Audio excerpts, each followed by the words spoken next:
Hello दोस्तों, welcome back to my new video. सबसे पहले डिस्क्लेमर देना चाहूँगा कि इस वीडियो को प्योरली एजुकेशनल पर्पस के लिए ही रिकॉर्ड कर रहा हूँ। मैं कोई भी बाई या सेल का रिकमेंडेशन इस वीडियो के माध्यम से मैं आप लोगों को नहीं दे रहा हूँ। तो चलिए कुछ स्टॉक्स का इंपॉर्टेंट वीकली एनालिसिस आप लोगों के साथ शेयर करूँगा, बट ध्यान रखिए आप कमेंट करते जाइए स्टॉक्स को, क्योंकि कल मैं सिर्फ कमेंट सेक्शन से ही शॉर्ट लिस्ट किए हुए स्टॉक्स को कवर करने वाला हूँ। तो कमेंट करते जाइए। एंड दोस्तों एक रिमाइंडर भी देना चाहूँगा कि एक पेड टेलीग्राम ग्रुप मैंने ओपन किया है। 1 टाइम पेमेंट करके लाइफ टाइम का सब्सक्रिप्शन आपको मिल जाएगा। उस ग्रुप में आप लाइव मेरे साथ 1-on-1 इंटरैक्ट कर सकते हो, किसी भी स्टॉक के टेक्निकल या फंडामेंटल रिलेटेड डाउट को पूछ सकते हो। ग्रुप ज्वाइन करने के लिए 3,999 रुपीज़ का 1 टाइम पेमेंट करना होगा। लाइफ टाइम का एक्सेस मिल जाएगा उस ग्रुप का। एंड ग्रुप ज्वाइनिंग लिंक आपको वीडियो के डिस्क्रिप्शन बॉक्स में दिया गया है, या फिर मेरे ईमेल आईडी में मुझे ईमेल भी कर सकते हो। ईमेल आईडी भी आपको डिस्क्रिप्शन बॉक्स में मिल जाएगा। तो चलिए अब कुछ स्टॉक्स का मेजर ओवरव्यू हम लोग आइडेंटिफाई कर लेते हैं। पहला स्टॉक हमारे लिस्ट में आपके सामने है central depository services India limited.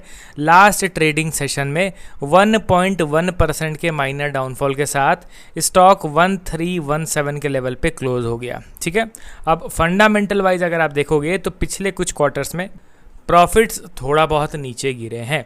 यहाँ पे आप इनके अर्निंग पर शेयर के बार को एक बार ध्यान दीजिए तो 2025 के स्टार्टिंग से ही इनका जो प्रॉफिट है वो डाउन ट्रेंड में जाता हुआ दिखाई दे रहा है। हालांकि ये सिक्लिकल नेचर है। CDSL का ओवरऑल अगर आप अर्निंग देखोगे तो इसी तरीके का परफॉर्मेंस आपको दिखेगा। यहाँ पे आप देखिए दोस्तों, अर्निंग लगातार बढ़ रहा था, फिर ये नीचे गिरा, फिर बढ़ रहा था, फिर अगेन थोड़ा सा डिक्लाइन आया, फिर बढ़ रहा था, फिर अगेन थोड़ा सा डिक्लाइन है। तो ये नॉर्मल नेचर है। कुछ स्टॉक्स होते हैं जो नॉन साइक्लिकल रहते हैं, जो लगातार कंसिस्टेंसी के साथ थोड़ा थोड़ा ही सही बट अर्निंग्स ग्रोथ दिखाते रहते हैं। एंड दूसरा कैटेगरी का स्टॉक ये CDSL है, जहाँ पे बीच बीच में अच्छा खासा प्रॉफिट में डिप आता है, but at the end larger time frame में देखा जाए तो अल्टीमेटली इनका जो अर्निंग है वो ऊपर की ओर ही जाता हुआ दिखाई देता है। तो फंडामेंटल में एज सच कोई मेजर रेड फ्लैग आपको नहीं मिलेगा देखने को, बट फ़र्क यही है ना कि कभी कभी कोई स्टॉक हाई वैल्यूएशन पे चला जाता है तो उस कंडीशन में करेक्शन आ जाता है डिस्पाइट हैविंग गुड फंडामेंटल्स। अब यहाँ पे इनके टेक्निकल पार्ट को मैं डायरेक्टली आप लोगों को दिखाना चाहूँगा। तो यहाँ पे इसके चार्ट को मैंने ओपन कर लिया, CDSL को। आप क्या देख रहे हो कि ऑल टाइम हाई से यहाँ पे फर्स्ट टाइम करेक्शन हुआ 2025 में, ठीक है। फिर दूसरी बार बाइंग हुआ, अगेन करेक्शन स्टार्ट हो गया, एंड अभी ये लोअर लेवल पे बेस फॉर्मेशन कर रहा है। एंड जब ये बेस बन रहा है उस दौरान मल्टीपल वीडियोस आपको मिल जाएंगे मेरे चैनल पे। मैं कई बार आप लोगों को ये चीज़ कह रहा हूँ कि बेस यहाँ पे बना रहा है, वेल एंड गुड, कोई दिक्कत वाली बात नहीं है, बट ये बेस को एक्टिवेट होना भी तो ज़रूरी है ना। क्योंकि यहाँ पे जब तक ये बेस में ट्रेड कर रहा है, ये जोन में ट्रेड कर रहा है, इट मीन्स क्या है कि यहाँ पे बायर्स का भी पार्टिसिपेशन हो रहा है, यहाँ पे सेलर्स का भी पार्टिसिपेशन हो रहा है। तो दोनों प्लेयर्स इक्वल अमाउंट में पार्टिसिपेट कर रहे हैं। तो मैं किसी एक पर्टिकुलर प्लेयर के व्यू को लेके कैसे अपना डिसीजन ले सकता हूँ? मैं कैसे ये चीज़ कह सकता हूँ कि नहीं भाई स्टॉक यहाँ से बुलिश बन रहा है, जबकि यहाँ पे तो सेलिंग भी इक्विवेलेंट हो रहा है ना बाइंग के कंपैरिजन में। तो मैं सिर्फ सेलर्स का तो नहीं कह सकता हूँ, मुझे बायर्स का भी तो कहना होगा ना। और मैं सिर्फ बायर्स का भी नहीं कह सकता हूँ, मुझे सेलर्स का भी कहना होगा। अब देखिए दोस्तों, ये ब्रेकआउट का लेवल था इस जोन का। अगर ये ब्रेकआउट दे देता तो ऑब्वियसली एक फ्रेश बुलिश मूव एक्सपेक्ट किया जा सकता था। अब एग्जैक्टली ब्रेकआउट के लेवल पे आके CDSL दोबारा से नीचे खिसकना स्टार्ट कर गया। देखिए दोस्तों, इस तरीके का जो बाइंग है ना, ये यहाँ पे भी हुआ था, ये यहाँ पे भी हुआ था, but at the end resistance level से ये इस टाइम भी सेलिंग हो गया, इस टाइम भी सेलिंग हो गया। तो क्या गारंटी है कि इस बार सेलिंग नहीं होगा? समझ रहे हो ना। तो इसीलिए थोड़ा सा न्यूट्रल माइंडसेट रखना है। CDSL अभी जोन में ट्रेड कर रहा है, जब तक ये ट्रेड कर रहा है एकदम रिलैक्स होकर बैठना है, जब तक ये इस सपोर्ट या रेजिस्टेंस को ओवरकम ना कर दे। अगर ये रेजिस्टेंस का ब्रेकआउट करता है तो फिर आप समझ जाइए कि स्टॉक कंप्लीटली बुलिश बन गया है। बड़े टाइम फ्रेम में एक W पैटर्न का क्रिएशन हो गया है। स्लो एंड स्टेडी ही सही, but knew all time high का क्रिएशन मैं एक्सपेक्ट करके चलने लगूंगा। बट अगर ये इस सपोर्ट का ब्रेक डाउन करता है तो फिर ये रीसेंट सपोर्ट को तो फिर ये ऑब्वियसली इज्जत देगा नहीं, क्योंकि फ्रेश सेलिंग स्टार्ट हो रहा है। तो डायरेक्टली ये फिर न्यू 52 वीक लो का क्रिएशन करता हुआ दिखाई देगा। तो दोनों की संभावना ज़्यादा है, तो उस हिसाब से थोड़ा सा अलर्ट होकर इन स्टॉक्स का एनालिसिस कीजिए आप लोग। अगला स्टॉक हमारे लिस्ट में आपके सामने है, आईटी सेक्टर से बिलोंग करता है, कंपनी का नाम है हैप्पीएस्ट माइंड टेक्नोलॉजीज लिमिटेड।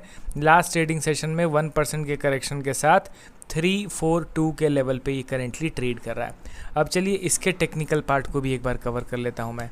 तो यहाँ पे कंपनी का चार्ट मैं ओपन करता हूँ, HAPP हैप्पीएस्ट माइंड। अब यहाँ पे इस पे ध्यान दीजिए दोस्तों, आपको क्या दिख रहा है कि जिस लेवल से इस स्टॉक मार्केट में इसकी शुरुआत हुई थी, मतलब जहाँ से ये एक्चुअली में पैदा हुआ था, उस पर्टिकुलर लेवल पे गिरता गिरता ये आ गया।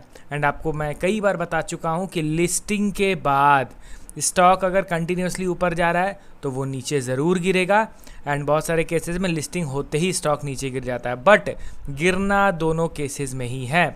अब यहाँ पे कैंपस एक्टिवेयर या फिर आप कह लो तो Tata technologies, Bajaj housing finance, ये सारे लिस्ट होते ही नीचे गिर गए। एंड हैप्पीएस्ट माइंड लिस्ट होते नीचे तो गिरा नहीं, बट आपको पता है कि गिरना तो है, तो ओवर स्ट्रेस्ड बाइंग होने के बाद फिर यहाँ से अच्छा खासा करेक्शन स्टार्ट हो गया। एंड जिस लेवल से स्टॉक मार्केट में इसकी जर्नी शुरू हुई थी, उसी पर्टिकुलर लेवल पे ये आ गया गिरता हुआ। अब यहाँ पे आप ध्यान दीजिए दोस्तों, कुछ भी वैसा बुलिश बिहेवियर या फिर बेस फॉर्मेशन का जो इंडिकेशन है नहीं दिख रहा है सपोर्ट लेवल पे।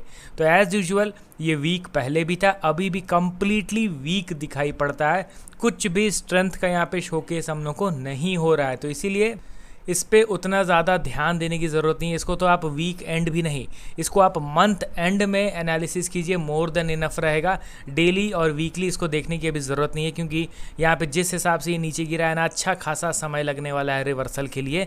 तो इंस्टेंट रिवर्सल तो एक्सपेक्ट करूँगा नहीं मैं, आराम से इसको अभी टाइम देना है हम लोग को। अब चलिए बढ़ते हैं अगले और लास्ट स्टॉक की ओर। हमारे लिस्ट में आपके सामने है Prince pipes and fittings limited. Last trading session में 4% के करेक्शन के साथ 281 के लेवल पे ये क्लोज हो गया। अब देखिए, ये चीज़ तो हमें एडमिट करना होगा कि इंडिया की one of the largest pipe companies में प्रिंस पाइप का भी नाम आता है। एंड प्रिंस पाइप का अभी मार्केट कैप बहुत ज़्यादा नीचे गिर गया because of sharp fall in their stock prices. Currently market cap इनका 3000 करोड़ का हो गया है, स्मॉल कैप कैटेगरी की ये कंपनी हो चुकी है। प्लस आप यहाँ पे ध्यान दीजिए कि मार्केट में अनसर्टेनिटी के चलते इनका अभी रॉ मटेरियल महंगा हो गया है, जिससे प्रॉफिट बढ़ नहीं पा रहा है। बट पिछले कुछ क्वार्टर्स में लिटिल बिट रिकवरी हम लोग यहाँ पे देख रहे हैं। यहाँ पे आप देखिए तो मार्च क्वार्टर में कंपनी का जो प्रॉफिट है वो ऑलमोस्ट डबल हो गया, 24 करोड़ से बढ़ के 56 करोड़ हो गया इनका नेट प्रॉफिट। तो लिटिल बिट रिकवरी हुआ है, बट ये रिकवरी कब तक चलता है वो देखना ज़रूरी है। अब प्रिंस पाइप के चार्ट पे आप ध्यान दीजिए, यहाँ पे तो आप इसको देखोगे तो ये इसका सपोर्ट लेवल था, ठीक है। इस सब आप जब से सेलिंग स्टार्ट हुआ है, फर्स्ट टाइम यहाँ पे एक सिग्निफिकेंट बाइंग हुआ है after continuous sell off. First time यहाँ पे सिग्निफिकेंट बाइंग हुआ है, एंड इस सिग्निफिकेंट बाइंग में आपको पता चलेगा कि एक बेस बनाने की ये कोशिश कर रहा है। ध्यान दीजिए, इस पर्टिकुलर लेवल यानी 400 का जब तक ये ब्रेकआउट नहीं देता है, इसको बुलिश नहीं मानना है। ये कितना भी बेस क्यों ना बना ले, आफ्टर ब्रेकआउट ऑफ 400 लेवल ही इसको हम लोग को बुलिश मानना पड़ेगा। एंड अगर आप वैल्यू इन्वेस्टिंग करना चाहते हो तो 1/3 क्वांटिटी नो डाउट यहाँ पे करंट मार्केट प्राइस में भी प्रेफर कर सकता हूँ मैं, बट 1/3 क्वांटिटी। एंड ध्यान रखिए, बेस बन रहा है, बेस अभी तक एक्टिवेट नहीं हुआ है। मिलता हूँ अब नेक्स्ट वीडियो के साथ। Okay then, bye bye.